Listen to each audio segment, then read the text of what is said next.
आप जानते हैं कि मैं क्या कर रहा हूं? मैं प्रतीक्षा कर रहा हूं कि कब इस वृक्ष पर फल लगेंगे और मैं उन मीठे फलों के रस को चख पाऊंगा। हंसी आ गई ना आपको?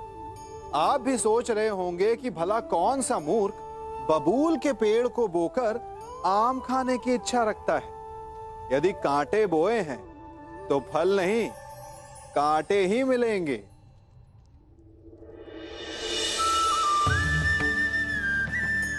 देखा, रक्त बह गया। ठीक ऐसा ही हमारे कर्मों के साथ होता है। हमारे बुरे कर्मों का फल कभी शुभ नहीं हो सकता। जो हाथ अस्मिता लूटने को आगे बढ़ेंगे, उन हाथों को कटना होगा। जो दृष्टि बुरी बनकर स्त्री पर पड़ेगी, उन्हें अनजान नहीं, रक्त के अश्रु भोगने होंगे। जिसने अपने जीवन में छल किया, उसे अपने ही छल के भार तले दब कर मिट जाना होगा। समय रहते जिसकी आंखें नहीं खुली, समय उसकी आंखें बंद कर देता है। एक ना एक बार हर युवा के जीवन में एक ऐसा समय आता है जब उसे लगता है कि उसके माता पिता उसके साथ बहुत कठोर हो रहे हैं। मैं आपसे पूछता हूं, क्या आपने कभी कुम्हार को मटकी बनाते हुए देखा है? वो गीली माटी से मटके को चाक पर आकार देता है और वास्तविक आकार वो मटकी को तब देता है जब वो लकड़ी के संभल से मटके को बाहर से पीटता है। हम सभी उस कुम्हार को मटके को पीटते हुए देखते हैं, परंतु उस कुम्हार के उस हाथ को नहीं देखते जो मटके को भीतर से बाहर की मार से सहारा दे रहा है। हमारे माता पिता भी ऐसे ही होते हैं। अपनी संतान के भले के लिए, उसके भविष्य को आकार देने के लिए कभी कभी वो कठोरता को भी अपनाते हैं। आप केवल उनकी कठोरता को मत देखिए, उस संभल को भी देखिए जिसने आपको भीतर तक से संभाल कर रखा है। हम सभी घरों में रहते हैं और अधिकतर लोगों के जीवन का ये एक स्वप्न तो होता ही है कि हमारा अपना घर हो, है ना? और बड़ी अद्भुत बात तो यह है कि कुछ समय के पश्चात हम उस घर को विस्तृत करना चाहते हैं, उसका आकार बदलना चाहते हैं, उसकी रूपरेखा बदलना चाहते हैं, क्योंकि इसमें आनंद भी है। तनिक सोचिए, जब आपको घर का वास्तु बदलना हो, उसे और सुंदर बनाना हो, तो पुराने निर्माण को तोड़ना पड़ता है, उसे गिराना होता है, घर में तोड़फोड़ करनी पड़ती है। क्योंकि निर्माण के विज्ञान में टूटने का ज्ञान बहुत ही आवश्यक है। ठीक उसी प्रकार यदि आपके जीवन में समस्याएं, विपदाएं या बाधाएं आपको थोड़ा तोड़ें, तो इसे संकेत समझिए कि आपके भीतर कुछ नया बनने वाला है, कुछ नए का निर्माण होने वाला है। और स्वागत करें इस नए निर्माण का, अपने जीवन के इस नए युग का।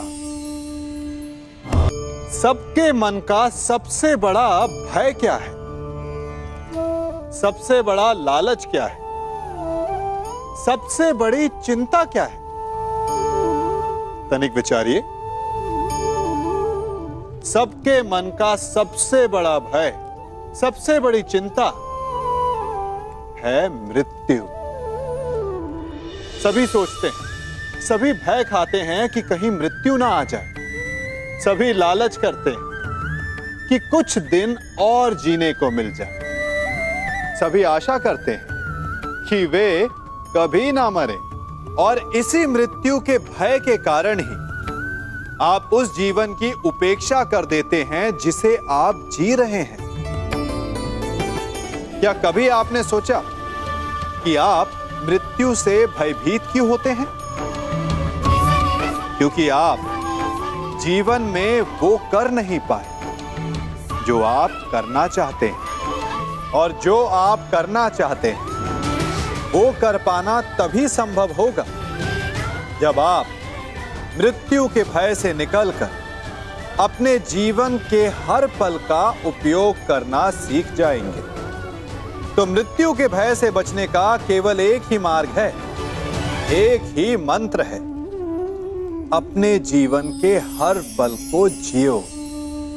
समय बदलता है, ऋतुएं बदलती हैं। जब गर्मियां होती हैं तो हम उलाना करते हैं कि बड़ी गर्मी है, बारिशें कब आएंगी।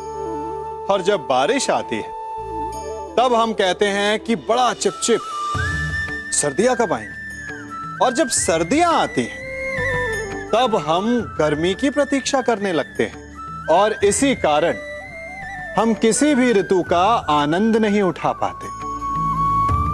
कल क्या होगा इसके विषय में सोचकर अपना समय व्यर्थ करना बंद कीजिए। ऋतुओं पर आपका कोई वश नहीं, परंतु आज के, अभी के इस पल पर, इस क्षण पर आपका वश तो है। उसे जीना सीखिए, उसका आनंद उठाना सीखिए। वृक्ष जब फलता है तो कितना सुंदर लगता है। उसकी डालियां झुक जाती हैं, जितने अधिक फल उतनी झुकी डालियां। कारण वृक्ष कहता है कि मेरे इन फलों को तोड़ो, उसका आनंद लो। इससे एक ओर हमें वृक्ष के मीठे फल खाने को मिलते हैं, तो दूसरी ओर वृक्ष के स्वयं का बोझ कम हो जाता है। इसी भांति यदि आप सफल हैं तो अहंकारी मत बनिए, विनम्र रहिए। ये विनम्रता ही आपके बोझ को कम करेगी। और यदि आप विनम्र ना रहे, झुके नहीं, तो आप अपनी ही सफलता के फलों के बोझ से टूट कर गिर जाएंगे।